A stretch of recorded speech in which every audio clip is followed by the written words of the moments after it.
shot down an unmanned drone, plane, whatever you want to call it. I'm surprised that everybody is so anti-Pete. I know a lot of sort of Pete-curious conservatives. They don't want me here anymore after I paid the damn rent.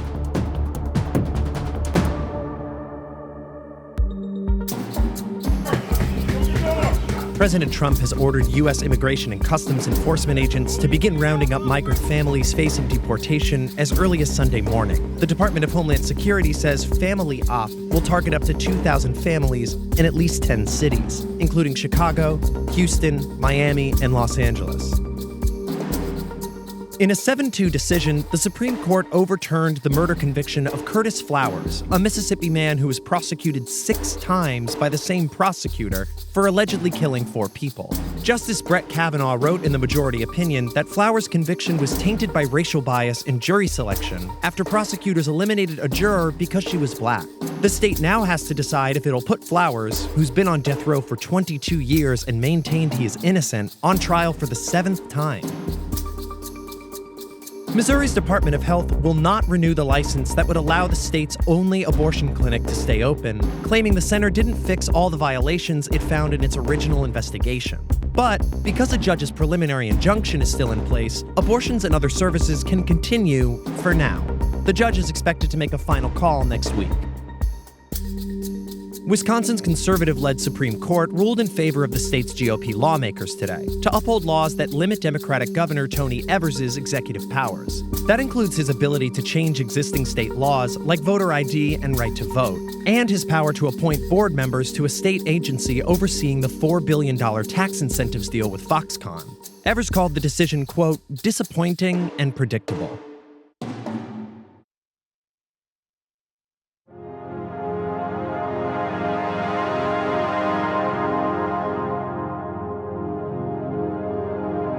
I didn't like it. I didn't think it was proportionate. That's President Trump explaining his thinking behind ordering a retaliatory attack on Iran for shooting down an American drone, and then deciding to unorder the attack. Traditionally, the Pentagon's not big on describing moves it might make or almost made, but this president isn't big on tradition. So they came and they said, sir, we're ready to go. We'd like a decision. I said, I want to know something before you go. How many people will be killed? In this case, Iranians. I said, how many people are going to be killed? Sir, I'd like to get back to you on that. Great people, these generals. They said, came back, said, sir, approximately 150. While this interview was already scheduled before the world found out about the aborted attack, it's pretty obvious between it and the president's tweets that he wanted the world to know how it all went down. And I thought about it for a second. I said, you know what? They shot down an unmanned drone, plane, whatever you want to call it. And here we are sitting with 150 dead people that would have taken place probably within a half an hour after I said, go ahead. Yeah. So it was a pretty interesting glimpse into one part of the military planning process. But we wanted to know what the DoD would have been doing before the president called off the attack. So we called retired General David Petraeus to talk us through it. Well, I'm sure that U.S. Central Command was tasked to provide options back to the Pentagon and from the Pentagon to the National Security Council staff and ultimately to the president himself. CENTCOM has an entire deck of targets, if you will. They know very well where various Iranian assets are. They have really not quite a playbook, but they have a lot of different options that they have already undoubtedly developed and have been considering. Petraeus didn't seem all that worried about the president standing down at the last minute. Tactically, we have called off operations as little as a few seconds before the impact of a munition. You may recall that the ships were in position. They were preparing for strikes on Syria in the Obama administration after the red line on the use of chemical weapons was crossed, but that was also canceled, and then further actions were pursued in the diplomatic realm. Now, Iran would have many ways to retaliate if the U.S. did attack. They could target U.S. forces in Syria and Iraq. They could mine the Strait of Hormuz and screw with the energy markets. They have tentacles all over the Middle East, and all of those capabilities and uncertainties have to be taken into account. In a way, sort of a curious way, this is almost quite diabolically creative. I don't know that it was intended that way necessarily, but Iran now knows that they were staring down the barrel of a fairly significant strike. I think 150 casualties would have been disproportionate. Again, depending what are your policy objectives.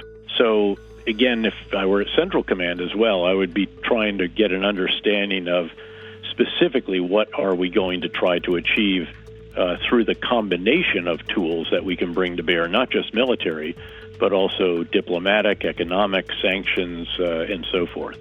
Now it's going to be, what is Iran going to do next?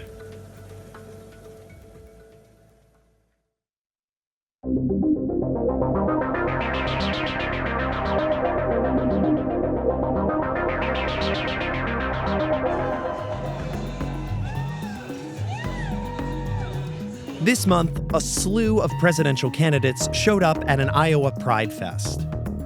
One ran for the cause, another silent discoed. And in New York City, the Dem in the lead took a turn behind the bar at Stonewall. Hey, how are you? Good to see you. For the only openly gay man in the race, Pride means merch and magazine covers. Candidates might see this community as a block of votes for the taking. Not surprisingly, that's not what we heard from a panel of LGBTQ Americans. Can I have everybody go around and just tell me their names and how they identify?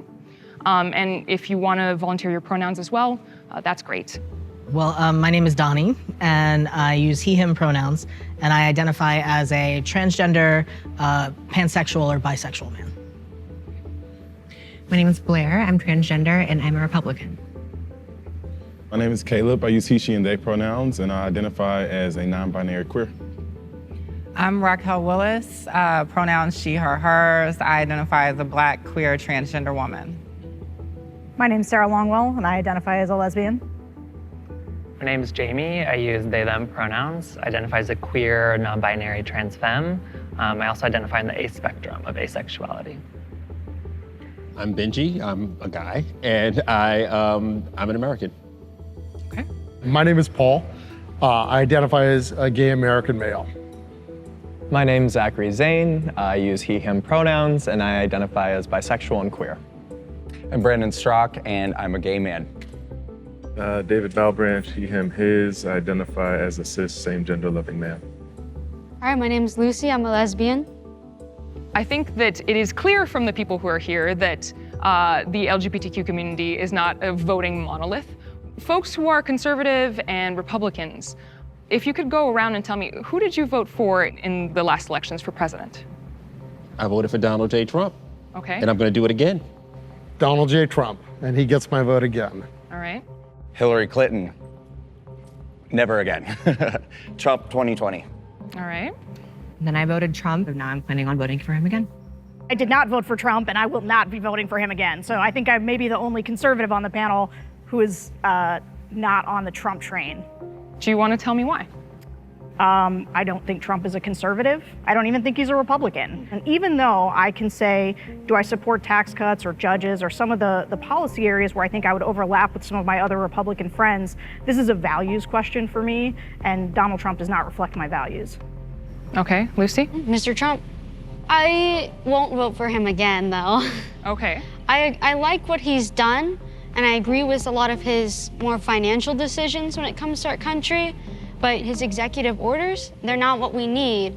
I don't believe the government should be so involved in our lives. How do you feel about the Trump administration when it comes to LGBTQ folks? Do you feel that his policies have either helped or harmed the LGBTQ community? I think Donald Trump is really changing the Republican Party by working with the gay and lesbian community.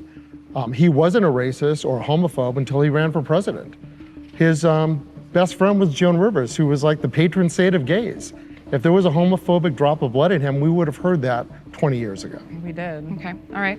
Caleb? I would push back and say he was a racist when Central Park 5 happened. Nope. He's been a racist Central for a Park long 5 time. happened. So I would Actually, say no. that. Actually, I just- nope. actually- I actually have here the op-ed that Trump put out about Central Park 5, there's nothing here mentioned about racism. If anything, he's talking about having a safe city for black and brown and white people. That's a narrative that keeps getting pushed and pushed and pushed, and we're gonna talk. We gotta talk about some truth. You bought that? This man, I For real? did. You did? I pulled up receipts. Okay. That's what you gotta do nowadays. So Sorry, just going back to the original question, which is, has the Trump administration's policies helped or harmed the LGBTQ community? When the Trump administration, or perhaps just Trump via Twitter, puts out a statement saying that no more trans people are allowed in the military, that's it, we're cutting you off and anybody in's gotta leave, that affects the lives of transgender citizens of this country.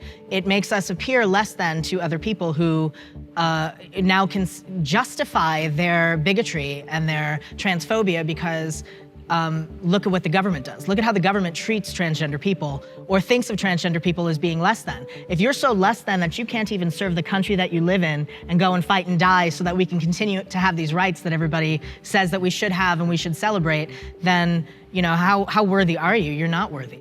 I think the material reality of trans people has not improved under Trump at all, like full stop. And so I do think that the ways in which he moves in our government makes it more difficult, particularly for black and brown trans women, to just live their lives, right? Because that violence is being stoked. Yeah, exactly. I want to know, as a trans woman, do you feel supported by the Trump administration?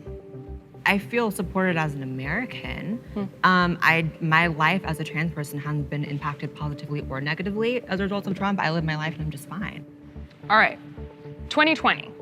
Obviously, President Trump is running again, and there are about 50 billion Democrats running right now. Is anybody exciting you?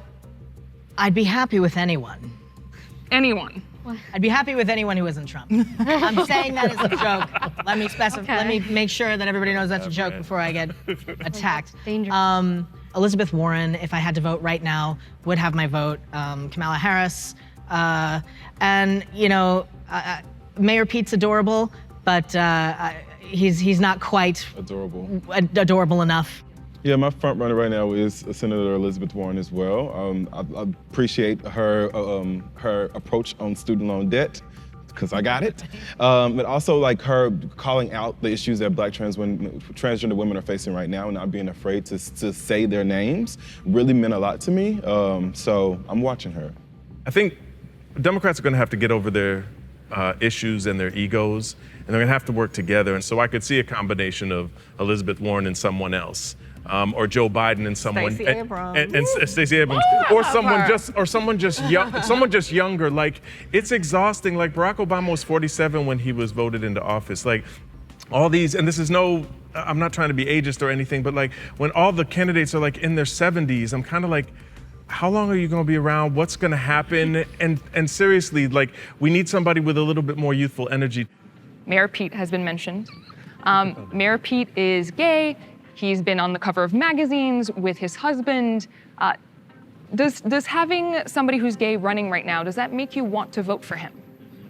It's great to have a gay candidate. It'd be great to have a lesbian candidate or a trans candidate. I'm looking at the policy. I could not care less. I mean, the fact that he is gay, that doesn't mean he has my back as a trans person. It means nothing to me that he is a gay person because he is also cis and he is also white.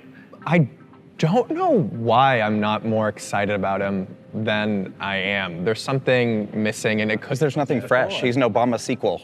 I'm surprised that everybody is so anti-Pete. I mean, I think I know a lot of sort of Pete-curious conservatives who think he's Is that like bi-curious? Yeah, I mean, that is the most oppressed group in this country. And one of the main reasons is that I think he's very progressive, but he's tonally moderate. And I think even just listening to us, I mean, everybody's so angry all the time. To have somebody who is somewhat aspirational and who is trying to make a pitch for something better and more, something more uniting. Like, why is that so terrible?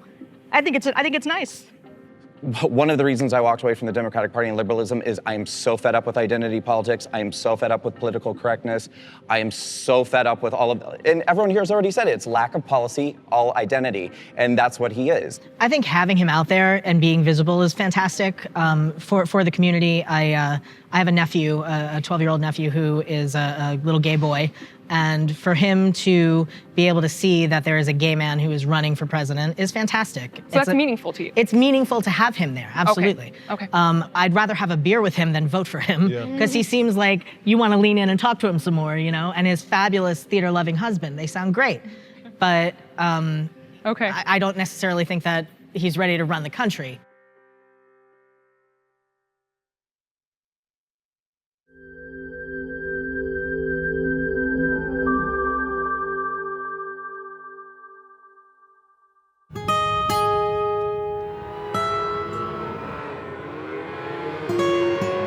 Ranchers have been grazing cattle in California's Owens Valley since the mid-1800s.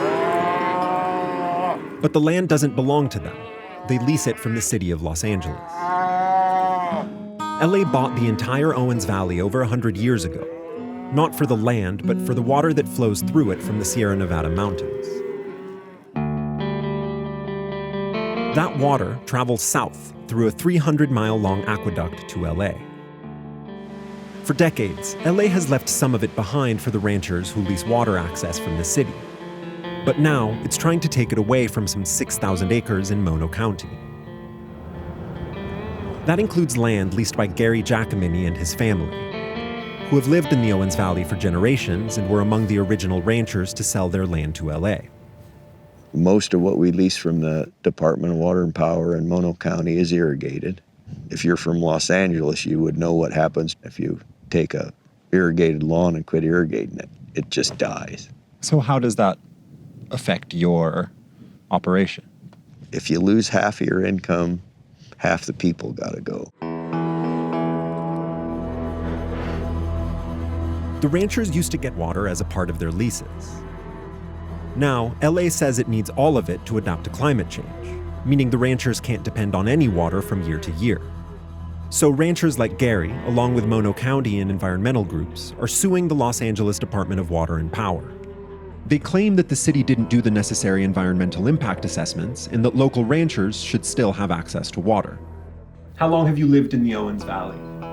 88 years. That's how old I am. That's how old you are. Jack Tatum, a friend of the Giacominis, fought with the department back in the 70s. My feeling now is that they don't want me here anymore after I paid the damn rent on 12,000 acres for 70-some years. They make up new rules every 6 months, and we're not getting along worth a damn. If this story sounds familiar, it's probably because you've heard it before. In the 1974 film Chinatown. In the movie, Jack Nicholson plays a 1930s detective who uncovers a sinister plot to steal water from a faraway valley for the benefit of developers in LA. You have any idea what this land would be worth with a steady water supply? About 30 million more than they paid for it. Virtually nothing about the movie Chinatown is historically accurate, but it gets at a deeper truth. The conflict between the Owens Valley and Los Angeles goes back to the beginning of the 20th century. Los Angeles is a desert community, and without water, the dust will rise up and cover us as though we never existed. William Mulholland, the chief engineer of the Los Angeles Department of Water and Power, conceived of a scheme to bring water to the growing city of Los Angeles. How important is the aqueduct to LA?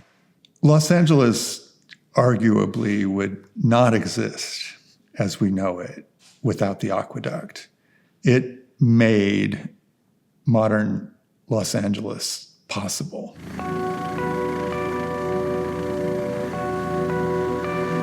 So here's the Cascades. There's two Cascades. The low Cascades was the one that was when William Mulholland said, "There it is, take it," back in 1913 when the aqueduct opened up.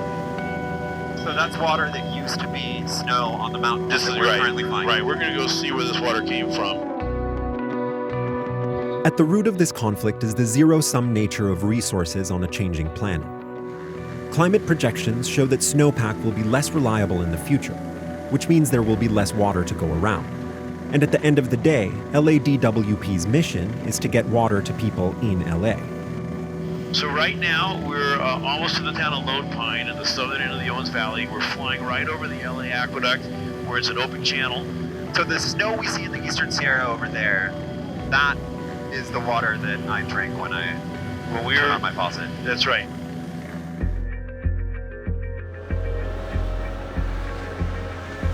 For our snow survey, we have set places that we measure every year so that we were able to do that comparison. And then we have those up and down the mountain range.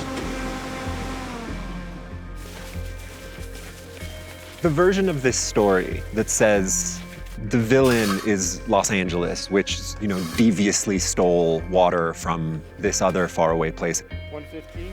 And continues to do so to this day. Is that a fair version of the story? We have done the exact same thing that most all of urban California has done. People have largely brought water to where they live. And so we got the rights to the water and took what was ours. At the same time, we're trying to maintain the agricultural basis of the community in the Eastern Sierra. But if we leave water behind for uses here, and that water has to be then replaced in Los Angeles, somebody has to pay for that. There's no silver bullet for this problem.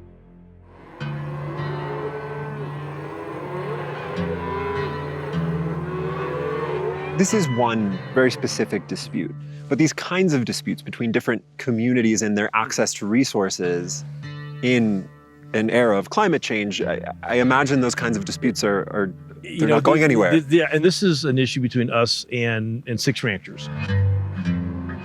But as climate change issues hit, this needs to be a microcosm of what everyone's going to face.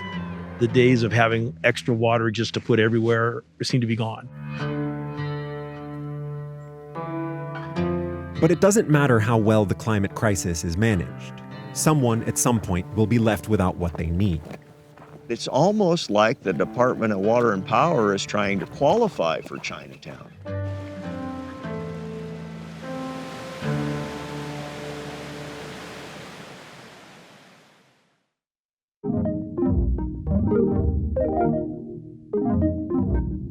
Hi, I'm Marissa, Hi, I'm Thanasi. and we are half of Mannequin Pussy. We'll be breaking down our song Drunk 2.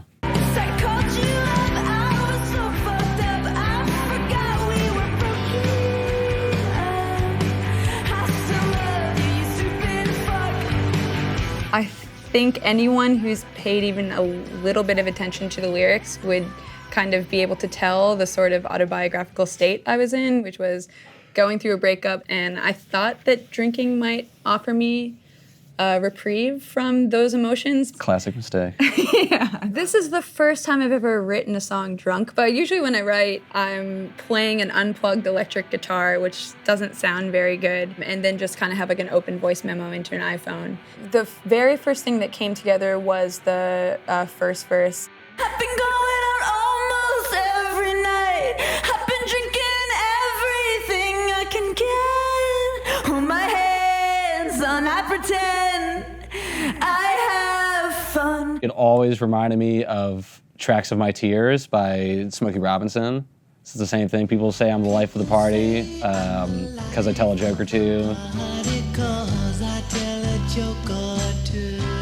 After that was just to bring it to practice and to show it to the rest of the band, and then figure out how we were gonna make this a Mannequin Pussy song rather than just this kind of sad, unplugged electric guitar Marissa song. The way that we usually do things is that if someone has written a song, we just kind of start playing it, and then we just play it as many times as we possibly can, and then everyone kind of slowly begins to build.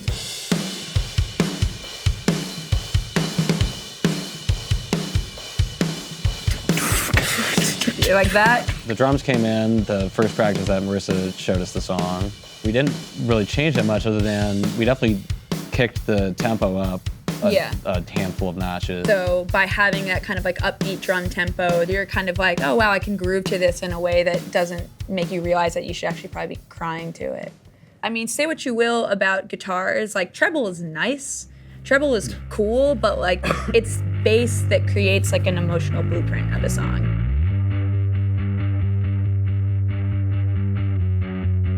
So yeah, there's this moment right after the second verse where we kind of break, and then Bear's bass line just kind of like rips open. There's like a... All right, the song's about to kick in. Like shit's not over. You Yeah. thought the song was maybe just about to ring out, but it's not done. Yeah, I love that part. I think sometimes, especially in MP, we all have a tendency to like want to go really big, really aggressive, really distorted. And this was like an opportunity where everyone kind of like had these more mellow moments.